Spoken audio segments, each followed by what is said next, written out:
Chief minister Revanth Reddy ने हैदराबाद में एक रस्मी तकरीब में 1292 जूनियर लेक्चरर्स और 240 पॉलिटेक्निक लेक्चरर्स को तकरूरी के खुतूत सौंपे।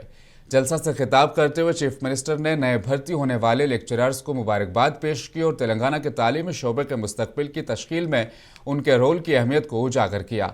उन्होंने नए लेक्चरर्स पर जोर दिया कि वो तालीमी मयार को बेहतर बनाने के लिए लगन के साथ काम करें, क्योंकि हालिया बरसों में तालीम का मयार गिरा है। उन्होंने ये भी कहा कि हुकूमत ने शोबा तालीम में ज़रूरी इस्लाहात करते हुए असातिज़ा के तबादलों और तरक्कियों से मुतल्लिक दरीना मसाइल को हल कर लिया है।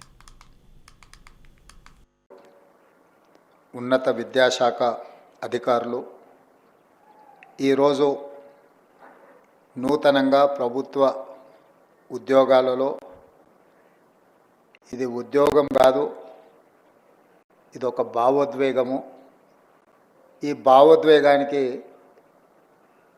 గత 12 సంవత్సరాల నుంచి ఎక్కడ శాశ్వత పరిష్కారం దొరకగా ఆందోళనలో ఉన్న